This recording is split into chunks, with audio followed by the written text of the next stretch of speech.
Start reading Situation Part 1.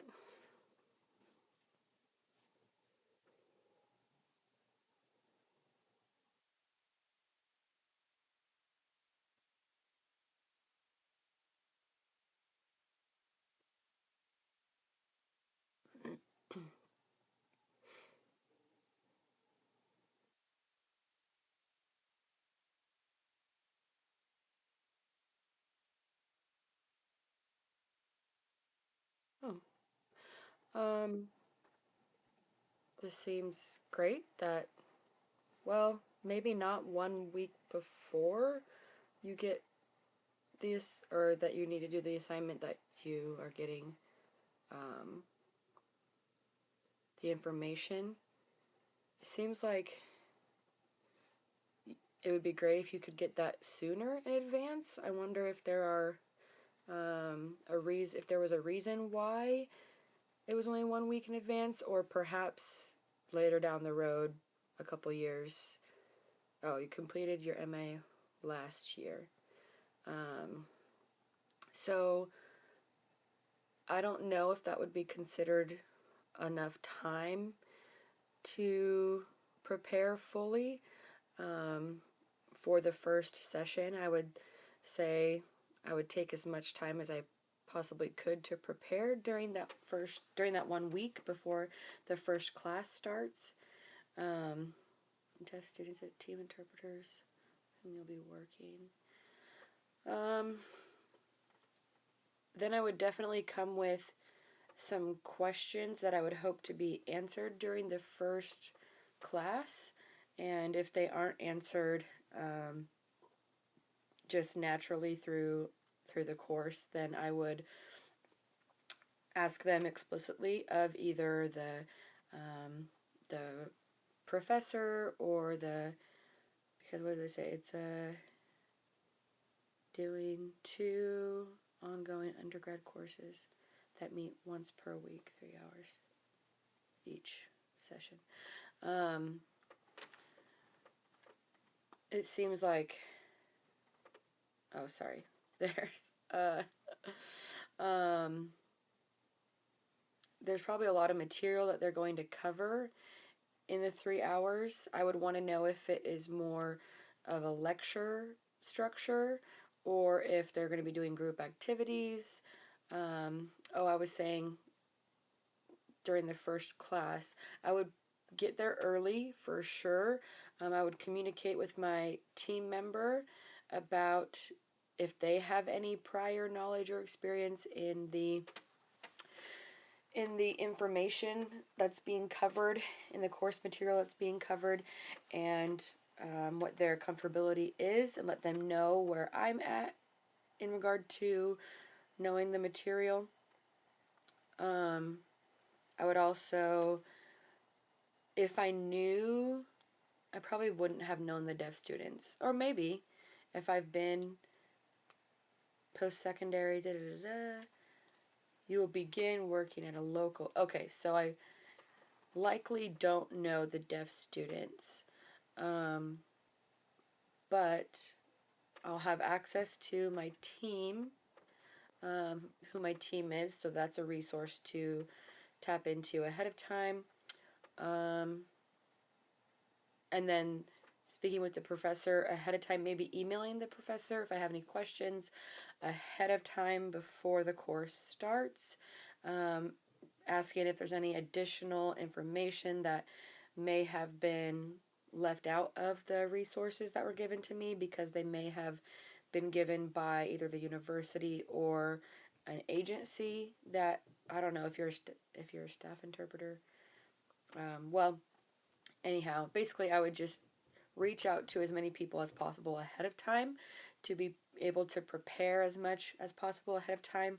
Then before the class starts, arrive early enough to just meet up with my team each before the first session, and then meet with the deaf students, just to chat with them, to see their language style, and ask some questions, maybe discuss some of the like specific terminology, and perhaps that could be something that during the first class, they may like take a look at the syllabus, and when the course information is covered, um, they will be able to have a better idea if there's some terminology that we could agree upon, myself and my team member, with the deaf consumers, with the deaf students, that would be like an easy shorthand that they would all understand. Yeah.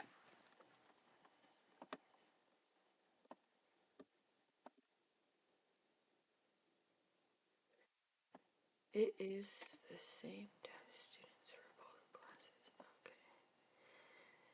You know this deaf person from their involvement in various interpreting program activities. You will be working with a different team member for each course. Oh. One of the interpreters, Juana, are you familiar with? She is quite vocal interpreting different. Okay. Working with a different team interpreter for each course. Oh, not like each course, each class meeting during the course. That's what I thought first. I was like, oh my gosh, how come there's going to be a different, how come I'm the person who's staying there every single class and there's a different person coming each time for my team?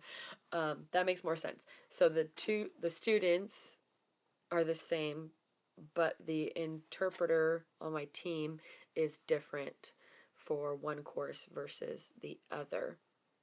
Um, well, since I know one of them, I know Juana, um, that's great.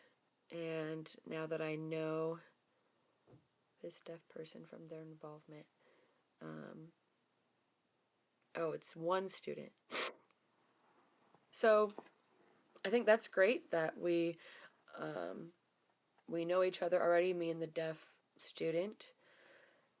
So, or at least are familiar with one another. So hopefully, there's already a little bit of trust built there, and the student will be hopefully more comfortable with bringing any kind of like concerns to me. And then it would seem that they probably would trust Juana as well. Um, if she is very involved, since she is very involved with the local community. They might even know her as well from outside of this, particular setting. The other person I haven't met, I think I could ask Juana if she has met the other interpreter, um, and maybe ask like a mentor or other people that I know if they know anything about the other interpreter. Um, and I think I don't need to necessarily see that as a problem. It's just a fact. Like, I don't know this person yet. So if their contact information is provided in the information given to me in advance, I would definitely reach out to them, and try to get to know them a little bit ahead of time. Maybe see what their comfortability with the topic, their current like level of, what's the word I'm looking for? Not performance, skill level, I guess. And yeah, that's what I would do.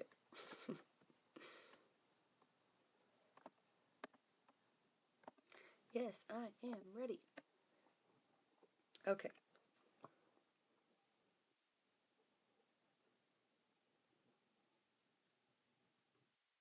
Oh, okay.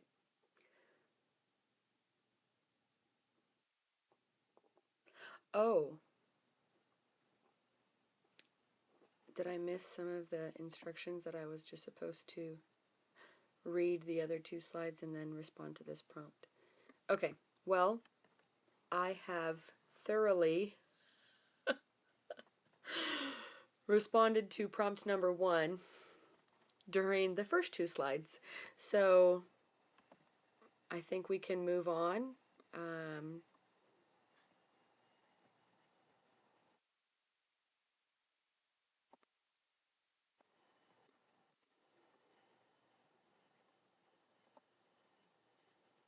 Okay. This is a new scenario. Oh no, it's same. Okay.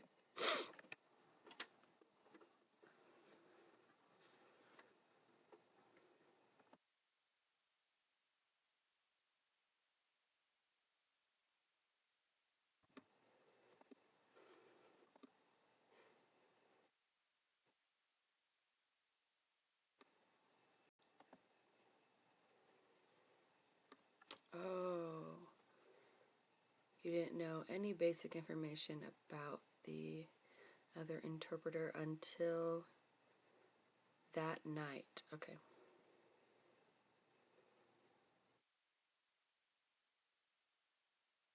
Oh, wow. Oh.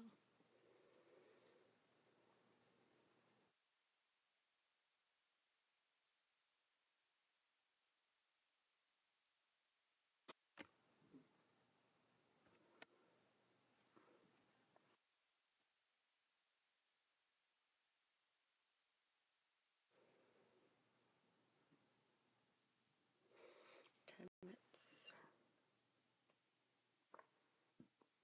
Long day. Just go home. Oh, bien sûr.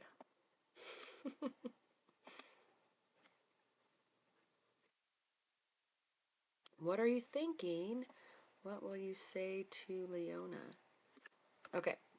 Um, I am thinking that everyone is allowed to be exhausted. What I was thinking was like, oh, I mean, that's understandable. It's okay. Someone who has, worked in a certain field for a long time, I think there could be burnout from her current job or like her main job that she has, and this is just her moonlight gig. So I completely understand her being exhausted. I would be thinking like, oh, I hope that she's gonna be able to, do okay tonight. And I wonder if like her being exhausted and wishing she could just go home is going to impact this assignment, this class. But I think she showed up, which I guess doesn't necessarily mean that they are prepared and going to do well just because someone shows up.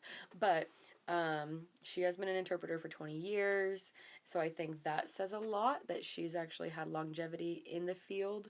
Um, she had deaf parents, which provides some uh, cultural influence, which I don't have. So I really appreciate that. Um, I think what I would say to her is, it's so nice to meet you. I heard a little bit about you from the coordinator, and maybe just confirm like you have, like, your parents are deaf, right? Or I don't know, does that sound kind of cheesy? I don't know. I might, hmm, I might just ask her if she has interpreted psychology courses much, or if she knows the student, and or if she knows the professor by chance, um, and if she has any like suggestions. Like I might just kind of like almost ignore what she had said about being exhausted, um, and wanting to go home, or maybe like not draw negative attention to it. Just be like, oh man, I understand, like acknowledge, but then don't like indulge in it. Just be like, oh, I get it. I've had a long day too, or it's been a long week, or whatever. And then basically just be like, so tonight, psychology class, what's your kind of experience? Have you interpreted psychology courses before? Yada, yada, yada. Yes, but in green. This is the best. Oh,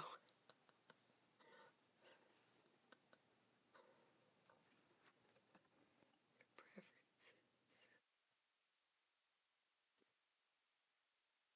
Oh. Switching every 20 minutes and that she would begin.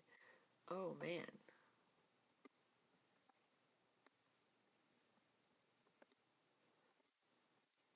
Oui. Je suis that. Okay. It's now the second week of classes in the second session of this. Oh, sociology. We didn't have time prior to the class. Oh, maybe sociology and psychology. Okay.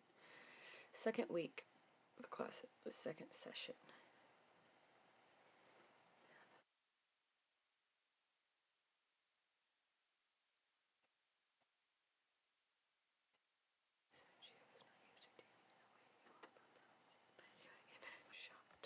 Sweet. That is promising. Oh, what language is that? You both determined that Leona will begin again this week. After you switch, she stays in the room and appears to be attentive. She will provide you support when you ask for all in all the team is going during the first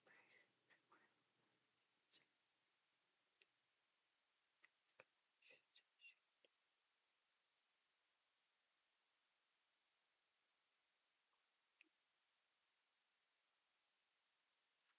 Yeah.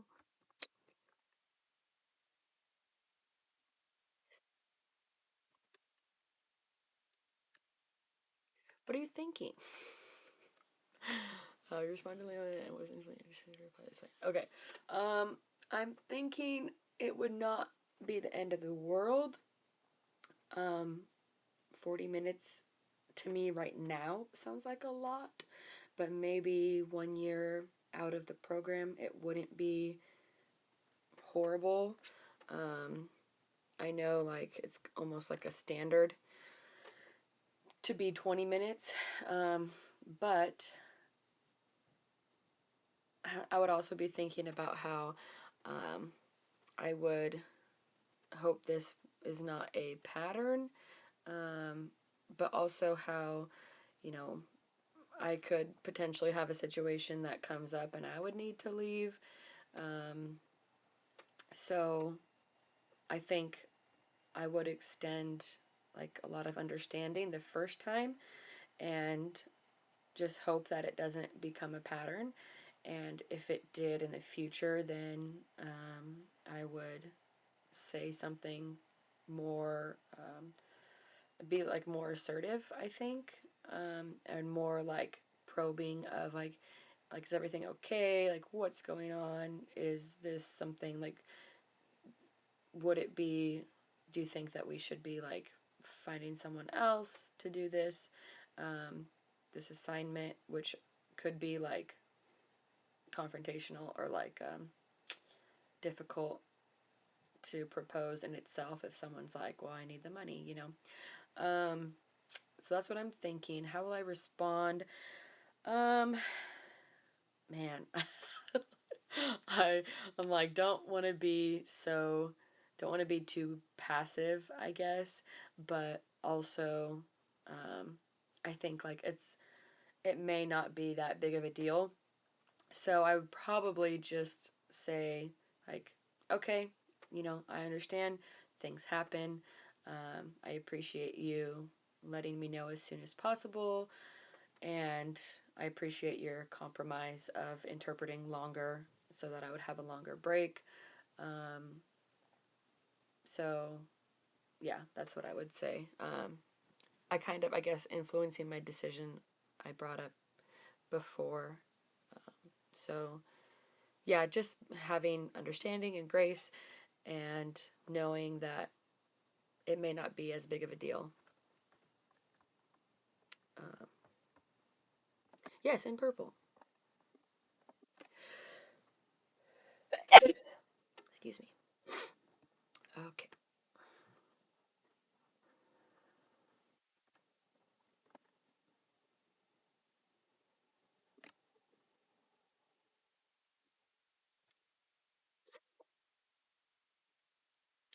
thing that is uncomfortable now is Leona. Oh, has left 40 minutes early twice.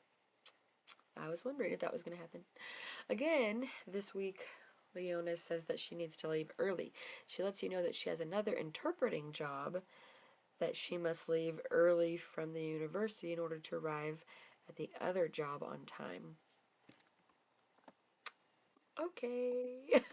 Let's mix it up. Yes, estoy listo. What are you thinking? How will you respond? What actions will you take? So, this is something that I thought about. Could be a concern, ongoing concern, and I'm wondering if that was the same reason. If it was like, oh, so I guess it is the same night of the week. If she is interpreting for the one course, then it's consistently the same night each week. So it's possible that she has been going to this other job the whole time and didn't mention that at first, and only said like she needed to leave. She didn't say that it was an emergency the first time. She just said that she had something. So it's very possible that the whole time it has been this other job that's an ongoing assignment. Um, so that's where I didn't know there was another Alexa. So it is interesting that now, man, I think what I would say to her, I would ask is, oh, is this like, has this been somehow to phrase like asking about the, if the reason she's left the other two times is this other job. Um, oh man, that's rough. I don't think I would ever do that. Um, so without like judging her choices and her I guess motivations, because I don't know her motivations. I would just want to understand, so I would probably ask like and say, "Hey, this is, this is not an ideal situation, and I would prefer that um, that you stay." Um, however, it's like if I think about the entire, like the big picture, that this assignment, it's a course, so it's finite amount of time and a finite amount of weeks. And if it continued each week, is that something that is going to be sustainable for me? That, I would be okay in that same flow of taking a longer break before the last 40 minutes and then interpreting through for the final 40 minutes. If after the first 2 weeks of that happening, um, it's totally fine, then I could potentially proceed and know that um, that's just her choice, and I don't have control over her choices. Um, and I don't know if like it would be worth it to try and convince her to stay or to not, leave early. Um, and I don't think it would be my place to try and like give her some sort of lecture about time management and prioritizing and not accepting assignments that overlap or that you would need to leave in order to get to your next one at a certain time. So all those things considered, I would respond, I think, just out of curiosity, um, if that's been that way the whole time. And I know this might sound bad, but I would probably just be like, oh, all right, like, thanks for letting me know. Um, you know, is this, and then ask, is this going to continue? Is this a continuous assignment, um, for the rest of this course where we will be on a team? Should I be anticipating this occurring every single time? Or is this a one time thing? Just so I can be prepared mentally next time. And yeah. And then I might reach out to like a mentor or somebody for their advice on this situation after the fact.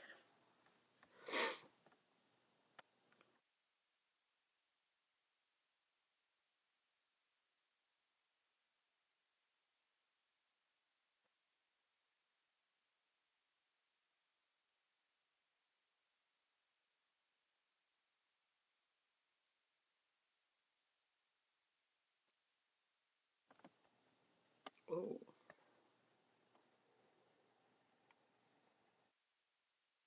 all right.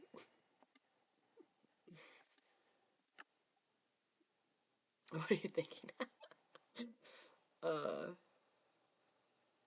5 minutes. Okay. Um, I am thinking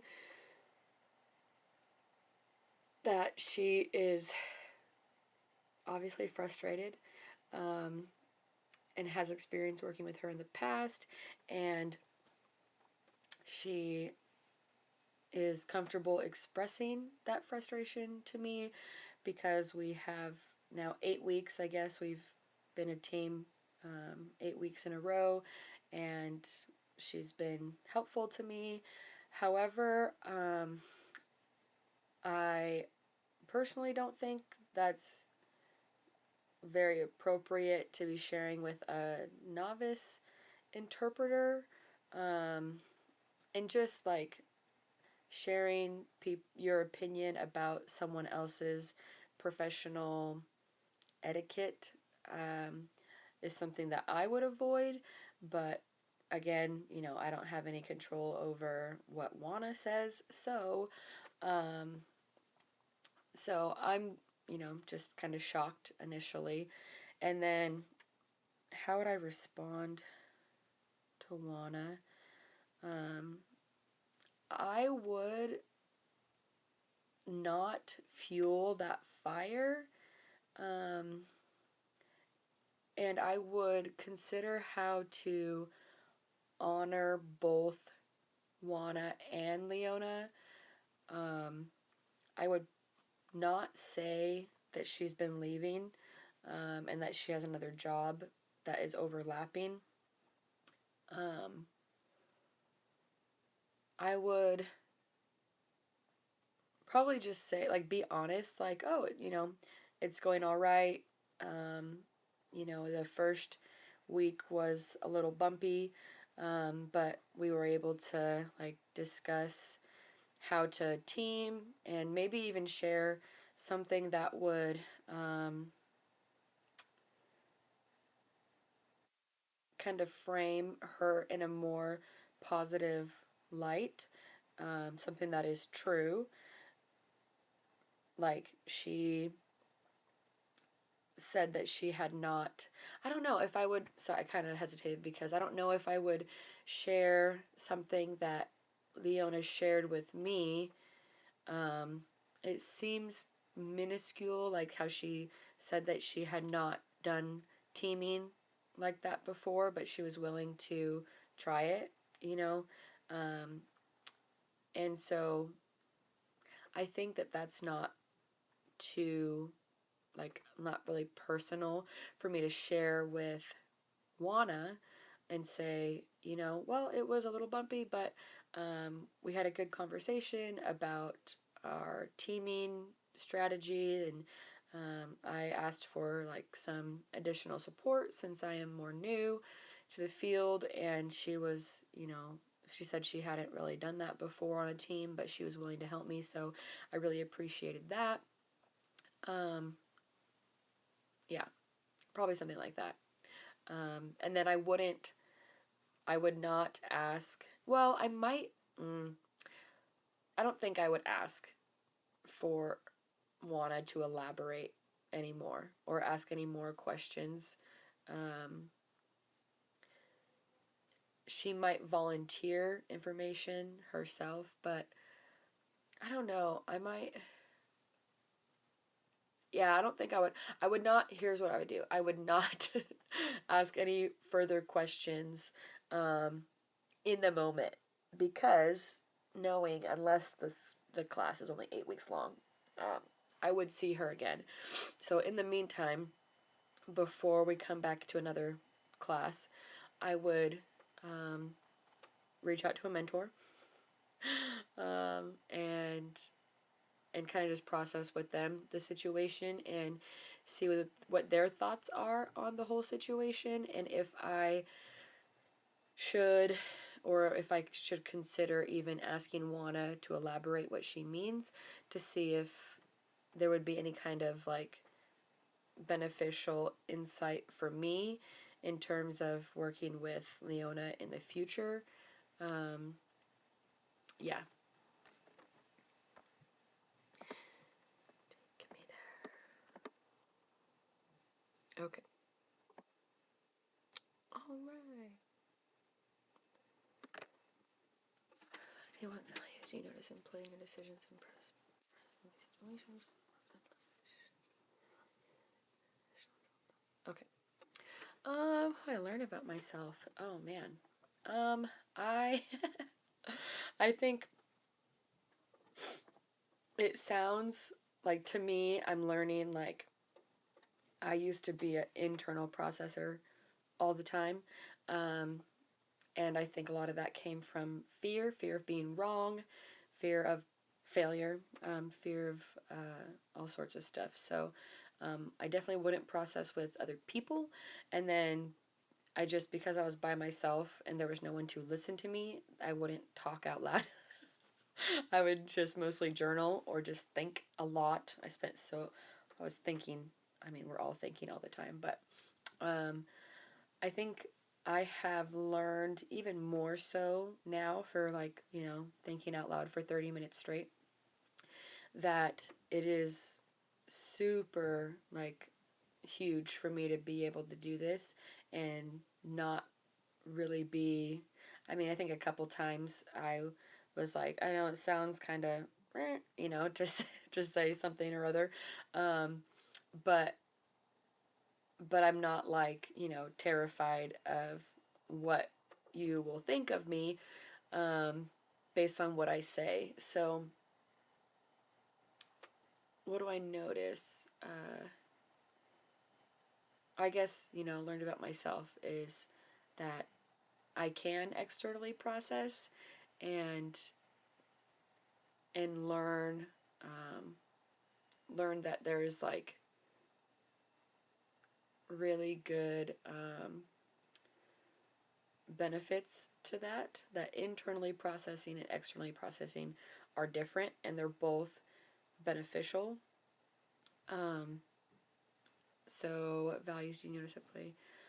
Um, I think it may sound like wishy-washy, like I'm like, well, maybe this or this, or it could go this way, or consider this, but I think ultimately what my goal to get at is, like, considering all the options, considering all the factors, considering like the person, and also myself and the other people involved in my thought process, so that I am like, I think the value that I'm exhibiting is having the big picture in mind and honoring everyone in the situation as much as I am in control of.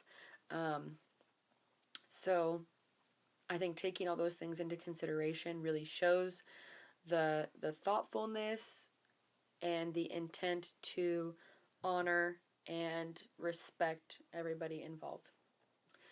What most influenced your decisions through this process? I mean, I don't want to repeat myself and just say honor again, but I would say actually what most influenced is kind of in the background. I think in like what was even what was not spoken but was like internally consciously I was consciously aware of putting myself literally in that situation, but then also thinking about when I've been in similar situations that were like work situations with coworkers. And so I think I at the same time I was reflecting on those previous work scenarios and what I've done in the past that I don't think was um, the best, or I didn't produce great results, or was not helpful.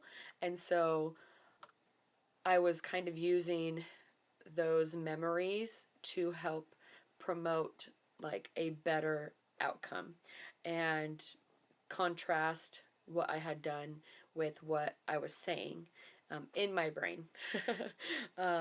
Contrast what I was reflecting on in my brain with the outcome that I would hope to have by what was coming out of my mouth.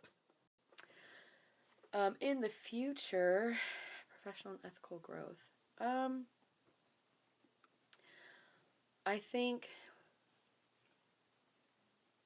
in the future, something that I mentioned that I haven't done a whole lot yet, but I want to do, I just haven't made time to do it, is to find a mentor and have at least one, maybe two mentors as a resource to do this thinking out loud processing and considering all the options and how to honor people and myself, um, and then also be able to talk to that mentor about like in the past I've had this similar situation and I made this choice and this happened. I don't want that to happen again.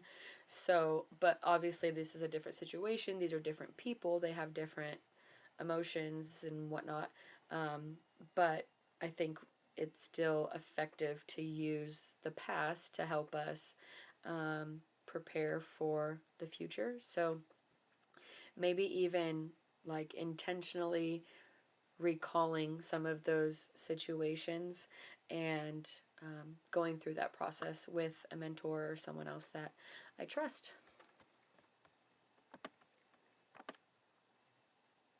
Okay. Thank you, thank you, thank you, thank you.